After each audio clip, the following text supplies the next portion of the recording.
Yeah, well, certainly certain kinds of weapons by their very nature, landmines being one of them.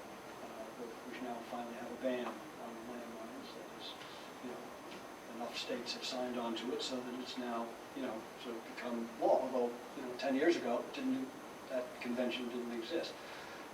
Cluster bombs is another one that we've been very active in the campaign against because of their inherently indiscriminate character. If they're going to be used at all, they should only be used when it's only military, and and where there only will be military, because they essentially operate like little landmines. They don't detonate. They're around for years and years and years, and people come back to their homes. They step on them or play with them or whatever. So there is now a convention. It's just within the last couple of months been initialed, and so it doesn't yet have the number of states signed onto it to actually make it a convention, an operative convention, but it's there. So there are certain weapons like that. Now, white phosphorus is something we've looked at in this conflict because one of our military experts, who's now gotten into Gaza, but for several weeks was confined to the hills just outside in Israel, could see it being used. I mean, it's a very distinctive weapon. It's not an illegitimate weapon in and of itself.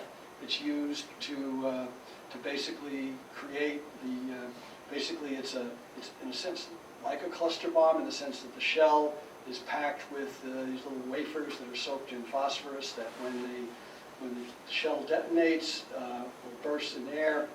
When these little wafers come in contact with oxygen, they light up and they emit a lot of smoke. So they're used, when they're used properly, they're used to obscure troop movements or this kind of thing. They're basically used as an obscurant.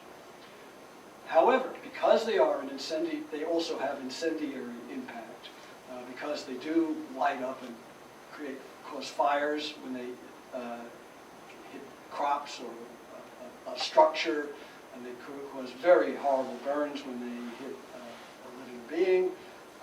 It's completely inappropriate to use them, even for the legitimate purpose of obscuring troop movements. It's not legitimate to use them in the inhabited area, basically.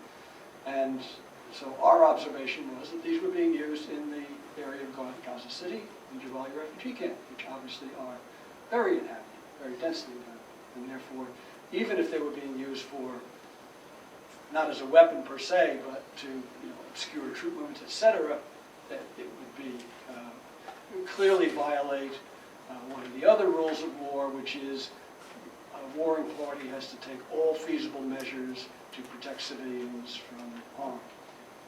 And that clearly would be in violation of that requirement.